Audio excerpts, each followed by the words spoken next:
Moi, je suis dans le pouvoir, je suis dans l'opposition. Je ne peux pas accepter que ma conseiller à Fatima Boye, Fatia Kepoto, pas de communication. Au moment où nous avons gaz, nous avons image à président à téléphone. Je ne peux pas accepter ça. Là, je serai dans l'opposition. Je ne suis pas même dans l'opposition. Je suis très impoli, mal éduqué vis-à-vis de tous les gens au Baol, ça pouvoir payer. Yo muto finga enga, na senyo senga pardon. Aujourd'hui, l'opinion m'a donné raison. Dans la permanence de l'IDPS, au Batumba Batu, on a vu les effigies à Kabila. Mais dans la permanence du PPRD, au Babengi coalition, on n'a jamais cité le nom de Fatih Béton. Dans la permanence de l'IDPS, les acteurs politiques qui veulent se raviser aujourd'hui, on dit que Kabila était un bon messie. Dans la politique, vous devez comprendre, un homme politique s'il n'est pas constant. Katoumi, grand prêtre, il y a gouverneur, il y a Katanga. Tshisekedi Yambara était dans Genève. Avant d'Apembe n'a été. Quand Katou, moi-même, Kabila, s'il veut soutenir Fatih, je deviens son ami. Ça, je l'ai dit clairement. Celui qui est contre nous, celui qui n'est pas avec nous est contre nous.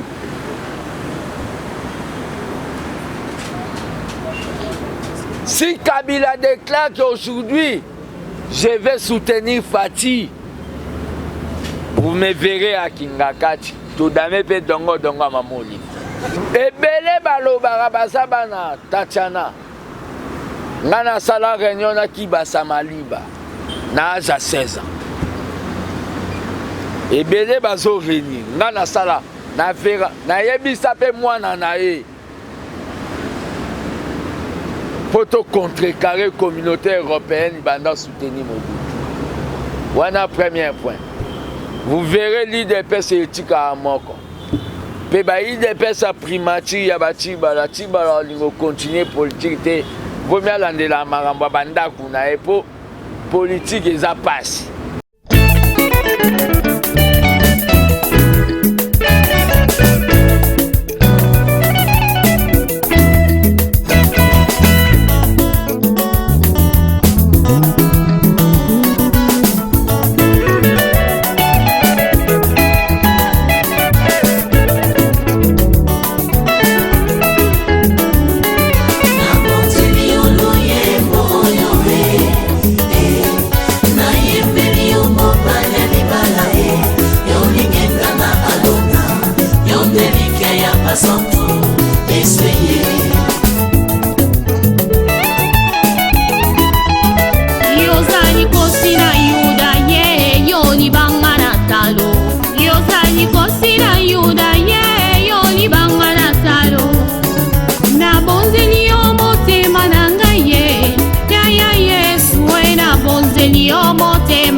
Oui, le plaisir est pour moi de savoir très nombreux à nous suivre toujours partout dans le monde entier à travers CL News TV, mon pépé Yassika.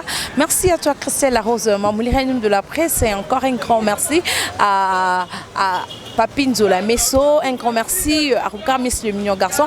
Merci Nabaïno Sobenga Koulanda Biso, toujours de partout dans le monde. Moi, absence à Mouké Météo avec Force 4, toujours pour notre CPI Sabino, Internet Nabiso Bolinga Rabiso, tous mes abonnés fidèles au Bolinga toujours. Nama solo Yamboka, Lelo Toko Kita, en face, il y a Udebeski Bassa, bon, aux point de presse, autre Sola Bongo, na le gardien du temple, au Babing na Kombo, il y a fils Mkoko, bon, ça para toujours, t'es sûr que vous avez que Aza toujours na Oya Koloba, pour na CPI Saba fanatique, na ba militant, il y a UDPS, il y a monde entier, donc Lelo Toko Zoa, point de presse, il y a fils Mkoko. Prenons les images et puis on se retrouve juste après. C'est parti.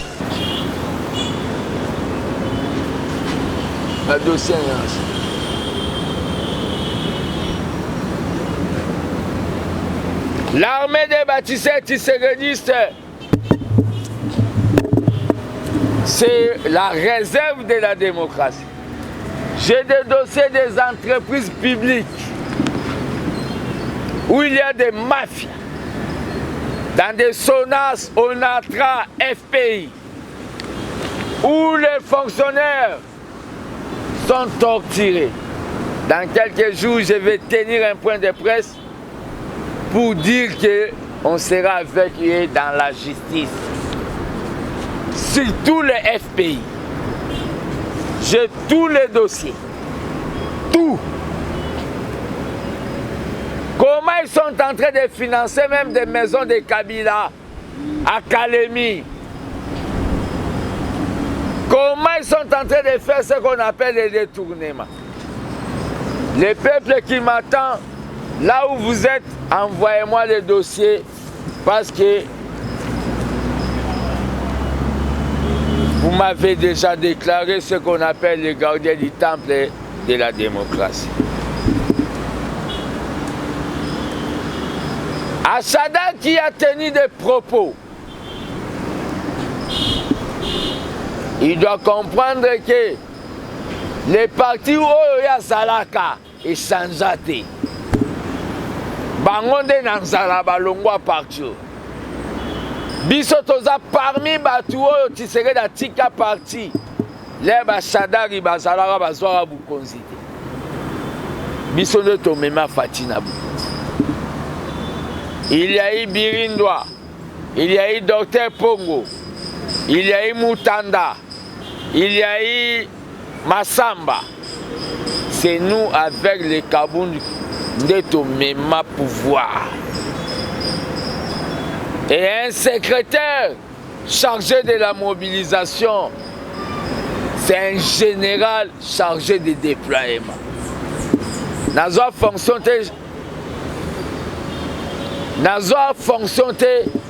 il y a un secrétaire national chargé de l'intelligentsia. J'étais chargé de déploiement des troupes. Je suis en train de dire aux gens que l'armée des bâtisseurs tshisekidistes devient un courant politique au sein de notre parti. Un courant rationnel et dynamique qui réserve de la démocratie.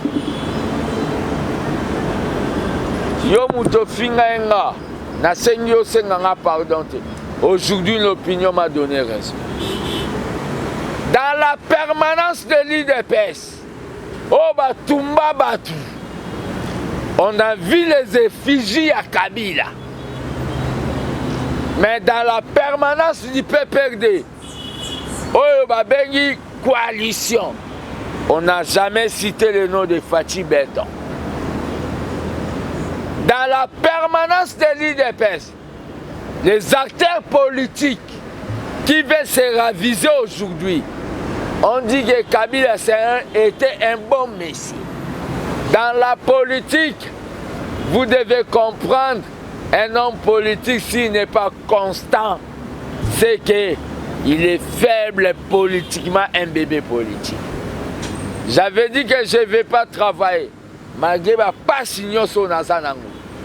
Je continue à maintenir décision à garder le temple pendant 5 ans. Vous avez glorifié Kabila hier, aujourd'hui vous changez les choses. Je suis en train de dire à Kingaka Tshisekedi, Parce que Chadari, je le vois, c'est un flatteur. Je commence dès demain me tourner au Parlement citoyen. Et je demande la presse de la liberté de m'accompagner.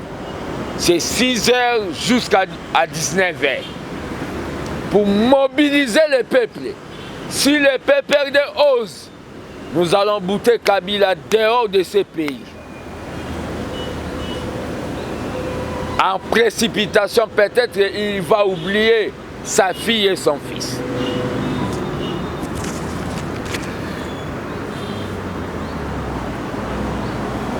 La gratuité de l'enseignement. Que Chadari nous démontre, même domestique, n'a eu à tango félé. Que Matata Mpogno nous démontre les 1000 écoles basala na mboka oyo. Les dossiers que j'ai, c'est déjà caché quelque part. Et là, il y a FPI. Congolais n'y se place aux du nord, de l'est et de l'ouest et du sud. Là où vous êtes mal à l'aise, 85 084 65 55. Cette bouche, c'est pour dire la vérité. L'impunité au Chadar a commis d'honneur des leçons.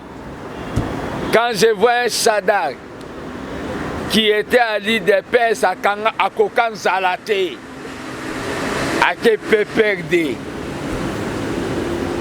l'impunité tire son origine du PPRD. Mais gare à vous, le conseiller du président. Oh, bon, comme il faut comploter pour ça la mafia politique. Na idée, il y a pour des bananes une évolution et un président. Nous avons des preuves que pendant le mandat de 18 ans, je compte affronter les mafieux dans la justice. Si nous allons mobiliser les peuples, parce que le PPRD est en train de rêver debout.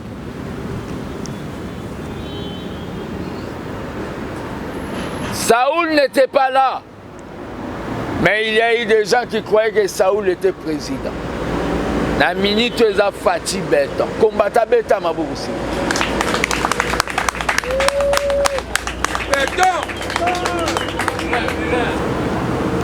Kabila ne reviendra pas au pouvoir même dans Ndoto. Kabila veut sécuriser Banane Mibali. Envoyer des gens pour me tuer, des infiltrades, mais je suis mystique. Parce que tout mon esprit, c'est le tshisekedisme. Je suis protégé. Je suis en train de saluer Baba Kyungwa Kumwanza pour sa façon de se mettre debout pour dire que le PPRD est en train de rêver. Et les gens ne doivent pas oublier le lot que Baba Kyungwa Kumwanza était parmi les 13 parlementaires de mon parti. Inspirateur.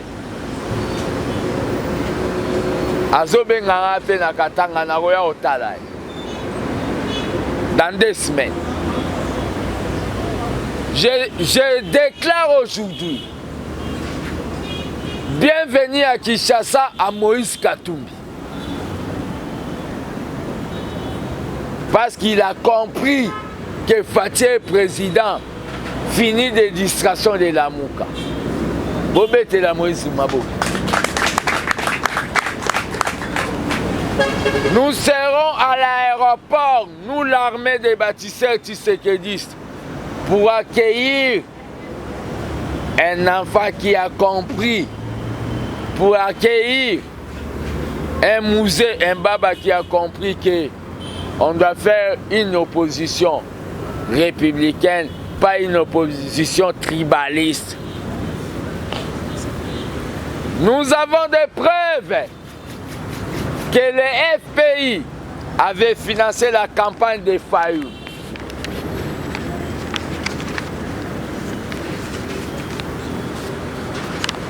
Tout bon bien pour Nambalasi. Mais gardez-moi ça, sérieusement. J'attends vos questions.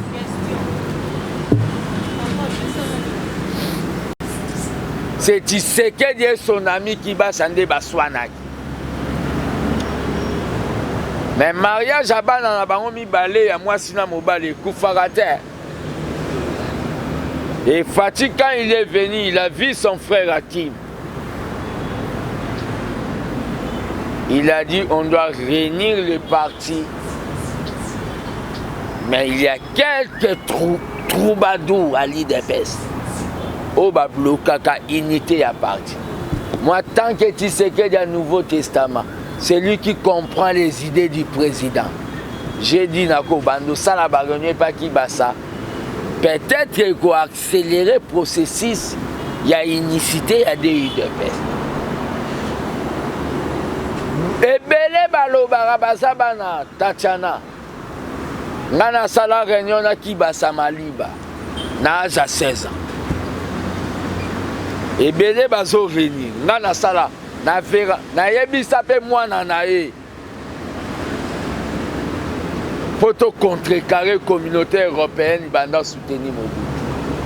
Voilà premier point. Vous verrez l'IDPS et l'éthique à Moko.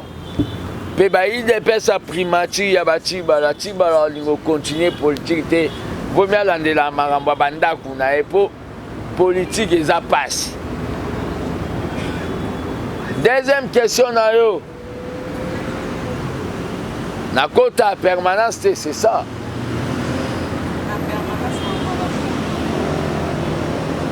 Permanence na okotangote pe maramba photo ya Kabila.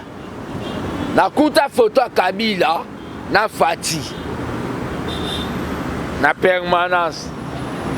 Na longola on a 2h du matin na Tumbaku. Kokota nanga permanence, IDPS c'est ça mabanga nata. IDPS c'est ça état d'esprit.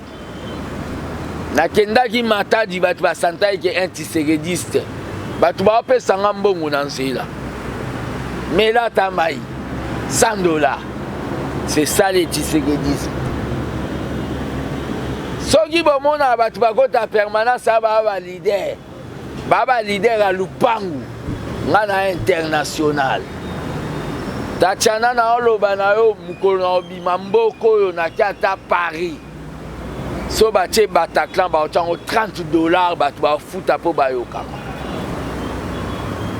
Na international. Le problème qu'il y a question nom sur Kabila coalition toloba na eboye Kenya. Oloba Kabila c'est quoi? Il y a des fanatiques qui l'union kwa bolo. Je suis dans la lignée de mon président l'intérim. L'opposition est avouée à revendication. L'opposition n'est pas au rébellion. S'il vous plaît, pas de distraction. Moi, je suis dans le pouvoir, je suis dans l'opposition. Je ne peux pas accepter que ma conseiller à Fatima Oboe, Fatia Kepoto, pas de communication. Au moment où nous avons gaz, nous avons image à président à téléphone. Je ne peux pas accepter ça. Là, je serai dans l'opposition. Je ne suis pas même dans l'opposition. Je suis très impoli, mal éduqué vis-à-vis de tous les gens au Baol, ça pouvoir payer. Comme moi, je suis très mal éduqué vis-à-vis de Kabila.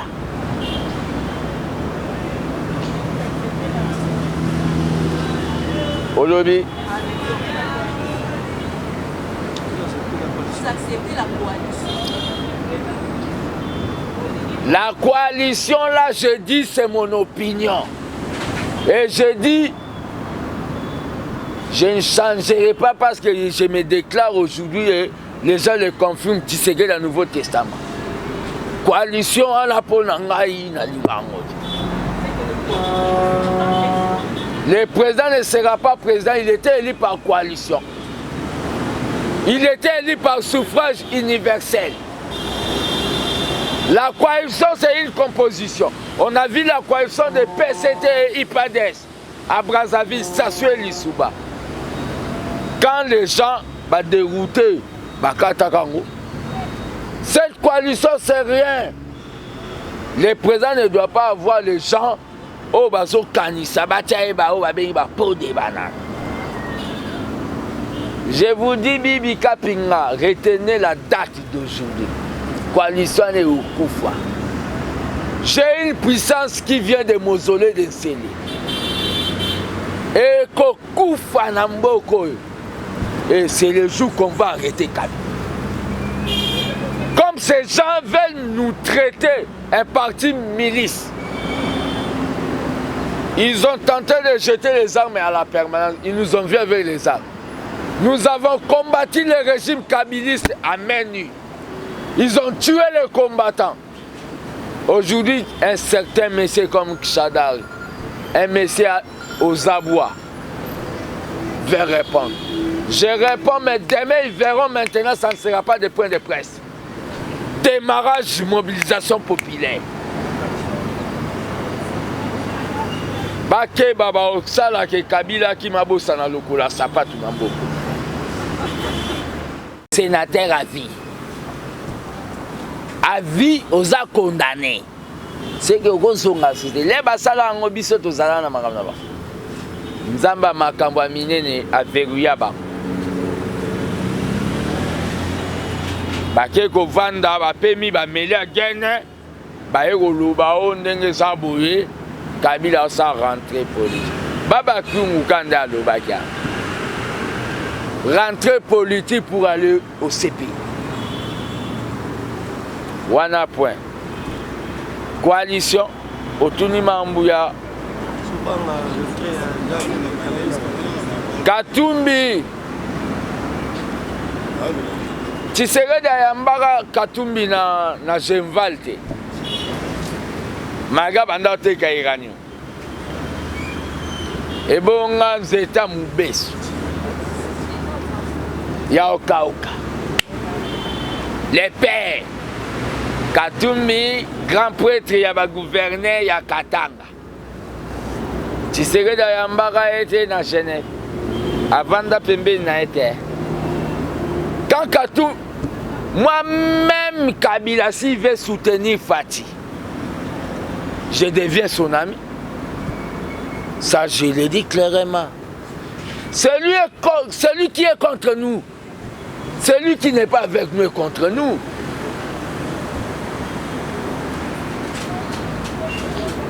Si Kabila déclare qu'aujourd'hui, je vais soutenir Fati, vous me verrez à Kingakati. Tout d'abord, dongo mamoli.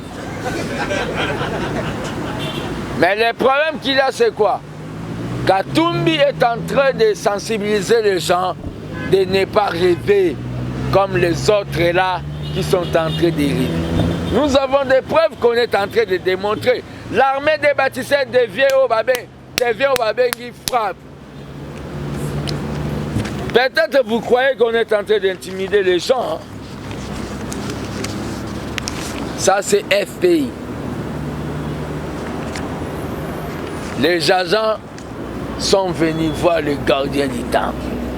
Comme il y a des journalistes corrompus, collabos, allez dire à Kitebe que cet homme a déjà les dossiers. Dans quelques jours, il va bombarder. C'est ça. La main qui donne, c'est la main qui domine. Les combattants, ils vont comprendre. Les Égyptiens que vous voyez, les Kabound et les Kabouya, vous ne les verrez plus jamais. Je vous l'ai dit, Kabound, Aza supérieur Nangadi. Nous avons tous été nommés dans la décision 007. Onction unique, garder les partis, l'unité du parti, conquérir les pouvoirs et consolider les pouvoirs. Quand quelqu'un a pris les pouvoirs, il a oublié les objectifs, il y a notre père. C'est pour cela qu'il va affaiblir. Mais je suis quelqu'un qui fait trembler Kingakati. Et Kabila le sait qu'il ne peut pas me toucher. Moi, je ne suis pas des mouvements citoyens comme Rossi. Hein. Moi, je suis des leaders d'épaisse. Et je m'appelle aussi à un nom que les gens doivent comprendre aujourd'hui, à part les gardiens du temple. Je suis Amatala Koufa. Quelqu'un qui est prêt pour les sacrifices. C'est dans les Zoulous. Journaliste. Neti bibika pinga otambola camarade mo ya Ndumba. Abebati. Yo ebite coalition et baby si ba conseiller président bato IDPS.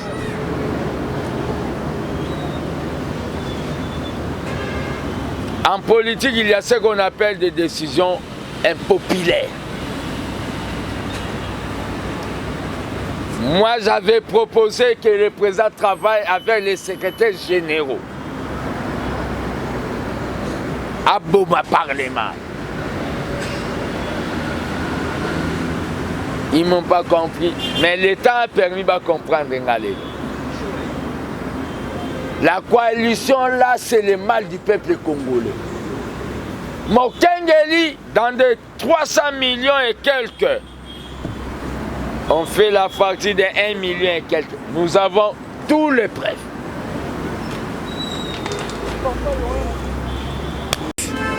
Tu organises toute une matinée politique pour diaboliser tes frères. Je ne comprends pas parce que l'IDPS c'est toute une école. Hein. Il y a l'école maternelle, il y a l'école primaire, secondaire. Je dois encore réfléchir. Hein. Peut-être je vais vous le dire. Si Kabou est de quelle école? Mais si j'ai réfléchi, il doit être des maternelles de l'IDPS. Tant que secrétaire général, tu ne peux pas organiser toute une matinée politique pour diaboliser un combattant comme Peter Kazali. Moi, j'ai fait mes messes patriotiques chaque jeudi chez Kibasa. Je ne cite pas les noms des gens. Donc, on doit arriver à classifier à l'IDPS les niveaux de combattants. Ce que Kabouya a fait, ça démontre qu'il doit être dans l'école maternelle de l'IDPS. Tu es journaliste.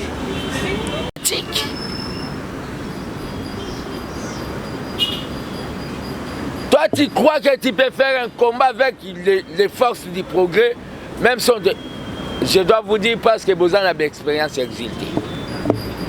Lissouba a donné l'argent aux militaires Kokoy. Un militaire à Zobunda n'a 10 millions na poche. Mais ba cobra pour balai na moral ba beta bango pe Lissouba kima. Yo kanzi ba beren rouge na ba nambongo bazwa kinga kati ba ko bunda na biso ba komba. Combien en moral? Et ça, état d'esprit. Ça, c'est un groupe de flatteurs. J'ai eu l'expérience, il y a Brazzaville. Bah, petit soldat, Koko et Massassi Batali n'a poche 10 millions de francs CFA. Mais ça soit Bengika, va pétiner, il y a Bakoba, Tché Bango Esprit. Bah, déloger Lissouba. Puis Lissouba, Zala, na plateau. Hein. Moi, j'ai vu les Romial Moubenda de Zouloubal. C'est pour cela que je suis en train de dire aux gens, je suis bien formé. S'ils osent, ils verront, ça ne sera pas l'armée nationale, ça sera les combattants qui vont marcher sur Kingakat. Et les soi-disant mercenaires qu'on est en train de voir marcher avec la femme de l'autre là, ils vont fuir ces pays. Un mercenaire n'a jamais gagné une guerre dans un pays de Kimbangu. Bob Denard a gagné la guerre ici. Scram a gagné la guerre ici. Tous les mercenaires que Kabila a, les jours que nous serons saturés. Je dis, je vous remercie. L'ABT, c'est le Congo ou la mort. Merci. Merci, on est arrivé à la fin. Ben nous sommes qui on a pour la Kolanda. Biso bino moko bolandi ndenge à se déchaîner donc fils Mkoko toujours à se déchaîner toujours. Merci ben nous sommes qui belé pour na Kolanda biso. Merci à Papine Zola Meso.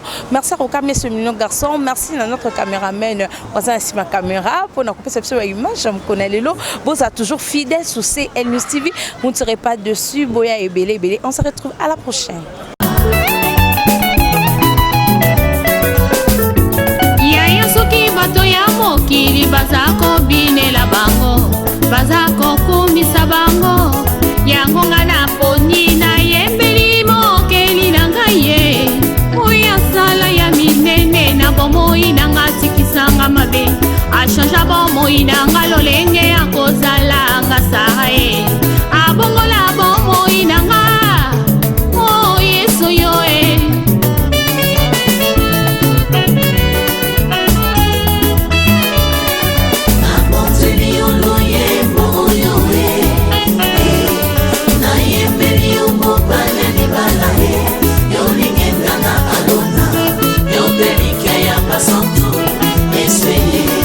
Atamaso munanga ekomi lokola ngola Zambe na bomoye Yondo mimisa kanga Peyo petola kangai Tina nini Natika nzela na yo Nakolanda seyo Kinosuka ya bomoy nanga Sunga bomoy nanga yawe Tambusanga na nzela ya semo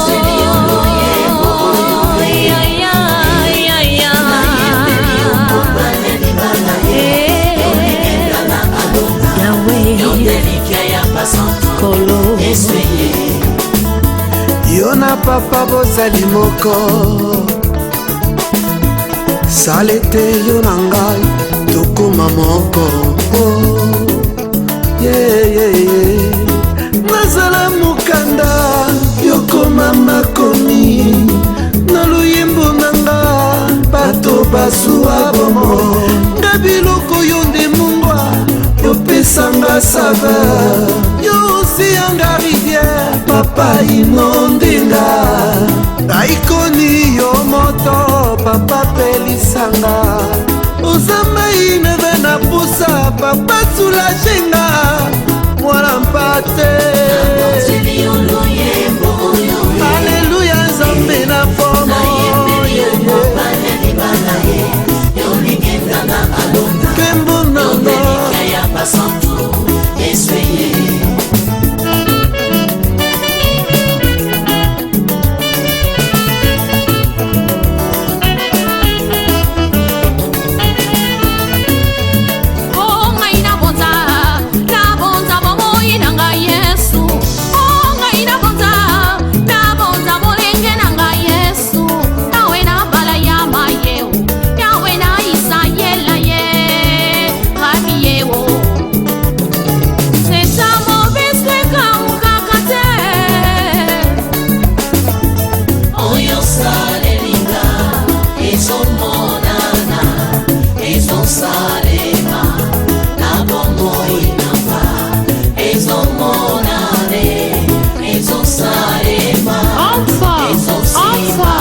c'est toi Seigneur.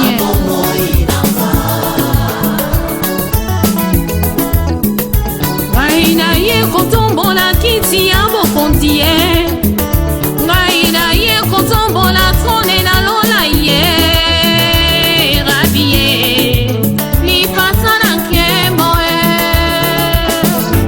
Ata makasi esili ye Papa yonde opesaka nga makasi Ngaina sala na kati nelanga na yowe Yondo pesaka nga bilei ya moli mokolo ya mosunyeza ya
naye